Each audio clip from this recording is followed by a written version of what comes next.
बांसगांव में तो सबसे मतलब क्या कहें, सबसे ज्यादा भ्रष्टाचार यहाँ है। लेकिन विपक्षी चूंकि गलत किए हैं तो दबंग हैं और उनके कुछ लोग सहयोग कर रहे हैं, इसलिए वो फिर दोबारा मांग।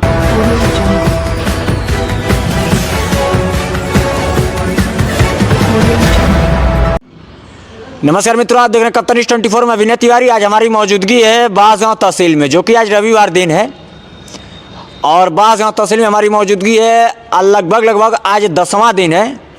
10वां दिन है ना आज 10वां दिन है। बेचारे गया प्रसाद हैं तो जो कि धरने पर बैठे हुए हैं। ये पूर्व लोकसभा निर्दलीय प्रत्याशी रह चुके हैं और अपने ही मामले में आज 10 दिन हो गया धरना दे रहे हैं और अभी तक इनका कोई निदान नहीं हुआ, जो कि 1-2 बार पैमाइश भी हुआ पर अभी तक इनका कोई निदान नहीं हुआ।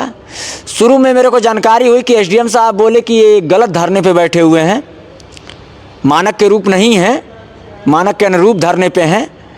लेकिन अब सोचने की बात यह है कि गोरखपुर जिले में, मुख्यमंत्री योगी आदित्यनाथ के जिले में निर्दलीय लोकसभा प्रत्याशी पूर्व धरना पर 10 दिन तक लगातार बैठा हुआ, अभी तक उसका कोई निदान नहीं हुआ। बाकी आम जनता और दबे तबके के लोग, जिनके पास पैसा नहीं, जिनके पास बैठने का टाइम नहीं, जिनके पास अधिकारी से बात करने का समय नहीं, अधिकारी से बात करने की जानकारी नहीं, वो लोग भोकार पार के रोते रोते मर जाएंगे। बस पर ये बांसगांव तहसील या गोरखपुर के राजस्व विभाग के अधिकारी न्याय देने के लायक नहीं है। ये इनका धरना दर्शाता है। मैं इसका ये नहीं कर रहा हूं, लेकिन इनका धरना दर्शाता है कि आज 10 दिन से लगातार जिस तरीके से धरने पे बैठे हुए हैं, उस तरीके से इनका धरना बता रहा है कि भैया धरना नहीं दोगे, लड़ाई नहीं लड़ोगे, अधिकारी जिस स्तर से चाहे उस स्तर से लड़ना पड़ेगा तभी न्याय मिलेगा, नहीं तो न्याय के गुहार लगाते लगाते मर जाओगे, न्याय नहीं मिलने वाला।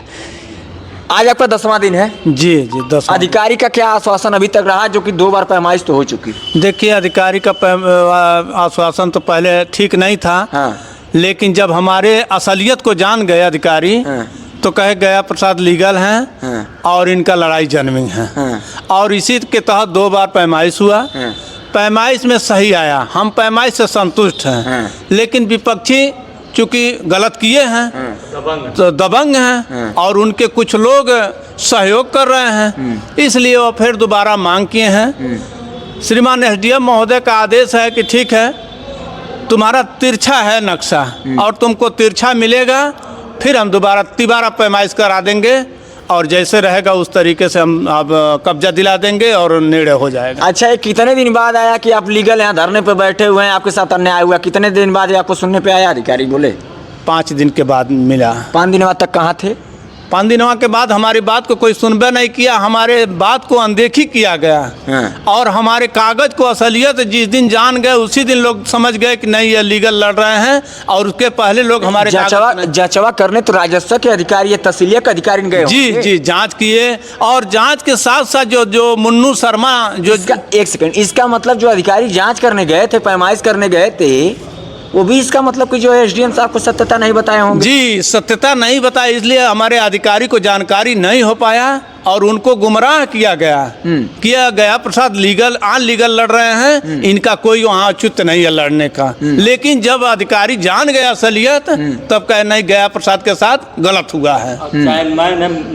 मुन्नू जो है और फर्जी लेखपाल बना और मुन्नू शर्मा जो वहाँ झगड़ा लगाए हैं, अब नहीं जाकर के कह रहे हैं कि नहीं वो तिरछा है और उसको सही कर दिया जाए। और आज भी इसी तहसील में कार्यरत बने हुए हैं, जबकि वह जब तक यहाँ रहेंगे तब तक यहाँ नुकसान करेंगे, घाल मेल करेंगे, किसी न किसी काश्तकार को नुकसान करके और झगड़ा लगाने का काम करेंगे। तहसील में मुन्नू शर्मा से काफी लोग पीड़ित हैं। काफी लोग पीड़ित हैं, चूंकि वह चैनमैन है और यहाँ बस्ता ले करके लेखपाल का, कानकों का टोटल यहाँ 80% लोग यह जानते हैं कि वह लेखपाल हैं। 80% यहाँ के काश्तकार जानते हैं कोई लेखपाल है, लेकिन वह लेखपाल है नहीं कागज में, उस तरीके से भी नहीं है, केवल झोरा लेकर के टोटल दस्तखत मारते हैं, चलते हैं, सारी व्यवस्था करते हैं। फर्जी इनके एकदम ऊपर तो 420 का मुकदमा होना चाहिए। एकदम होना चाहिए। हमारे पास तो रिकॉर्ड है, दस्तखत करते हैं और फील्ड बुक बनाते हैं। कहना है कि सीकड़ उनके पास रहता है, सारा कागजात जो राजस्व विभाग का कागजात होता है लेखपाल का, टोटल उनके पास रहता है, 24 घंटा उनके पास रहता है जी। तो आप आखिर उच्च अधिकारी लोग काहे नहीं इसके ऊपर कार्रवाई कर रहे हैं? अब पता नहीं क्यों जब नहीं फर्जी आप साइन कर रहे हैं, फर्जी जो है अपना निस्तारण कर रहे हैं, तो क्यों नहीं आखिर जब इनका उस पर कोई औचित्य लीगल भी नहीं है उस काम पर, तो क्यों ये कर रहे हैं? देखिए, हम तो सारी बात कह दिए, लेकिन अभी तक इनके ऊपर कोई कार्रवाई नहीं हुई, और जब तक इनके ऊपर कोई कार्रवाई नहीं होगी तब तक यहाँ का प्रशासन, यह जान लीजिए, कहीं न कहीं से मिली जुली संदिग्ध में आता है कि सारे लोग मिल करके उससे काम करवाते थे और वह काम करता था आदमी जी।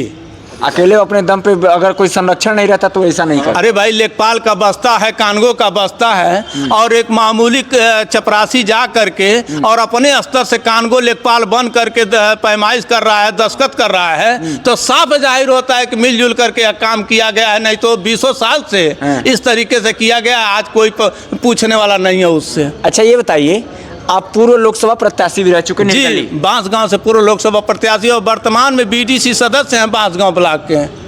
आपको 10 दिन तक धरने पे आज बैठे हो गया, आज 10वां दिन है जी।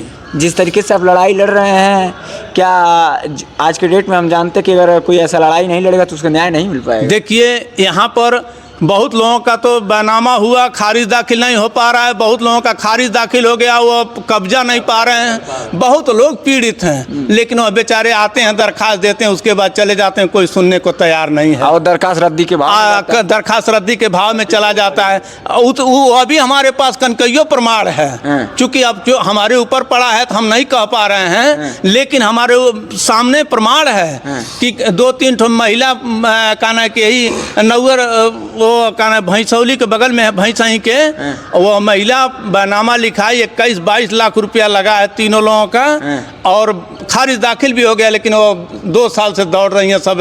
उनका कहना है कि कब्जा नहीं हो पाया, कब्जा नहीं, कोई अधिकारी गईबे नहीं किया वहाँ। गोरखपुर जिले में, मुख्यमंत्री के जिले में इस तरीके से हो रहा है, तो अदर जिले में कैसा होता है? जी, बांसगांव में तो सबसे मतलब क्या कहें, सबसे ज्यादा भ्रष्टाचार यहाँ है बांसगांव जी। एकदम यहाँ के काश्तकार पीड़ित हैं और कोई पूछने वाला नहीं है जी।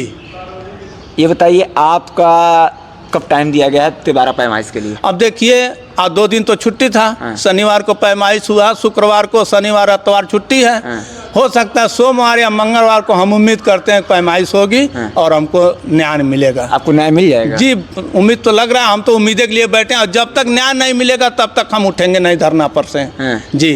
अच्छा, ये बताइए, धरने पे बैठे हुए हैं, किसी का दबाव आया कि धरना छोड़ दी? नहीं, किसी का दबाव नहीं आया है, ये हम गलत नहीं बोलेंगे, हम धरने पर बैठे हुए। हाँ, अधिकारी पहले कहे कि अनलीगल है, ये धरना ठीक नहीं है, लेकिन जब असलियत जान गए उसके बाद हमको कोई नहीं कहने आया, तब सब लोग लगे हुए हैं कि यह मामला को निस्तारण कर दिया जाए जी।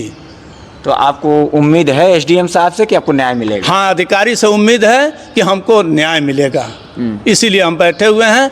आज नहीं कल हमको न्याय मिलेगा। हम अपनी लड़ाई, असलियत लड़ाई लड़ रहे हैं, इसलिए हमको उम्मीद है कि हमको न्याय मिलेगा। चलिए, लगातार देखा जाए तो शुरुआत में कोई भी पीड़ित अगर अपनी पीड़ा लेके आता है तो अनलीगल होता है वो, लेकिन जब वो जिद पे अड़ जाता है तो लीगल हो जाता है।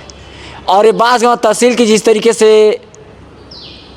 देखा जाए भ्रष्ट अधिकारी पड़े हुए हैं, ये कहीं ना कहीं बहुत दुर्भाग्यपूर्ण है। मुख्यमंत्री योगी आदित्यनाथ के ज़िले की इस तरीके से हालत है तो अदर ज़िले में कैसी होती होगी? आजकल के डेट में देखा है तो राजस्व विभाग सबसे बड़ा क्राइम का अड्डा बन चुका है, क्योंकि ये तो गया प्रसाद बेचारे क्या समझे, परिवार की जिम्मेदारी समझे कि क्या समझे, अब गर्म मूड है कि नहीं है मैं नहीं जानता, लेकिन अगर कोई गर्म मूड वाला रहता तो हम जानते कि उस जगह पर हत्या भी हो सकती थी। जी, वो हमें लोग चाह रहे थे बवाल हो जाए, हमारा 30 साल का कैरियर खराब हो जाए, लेकिन हम कहे बवाल नहीं करेंगे।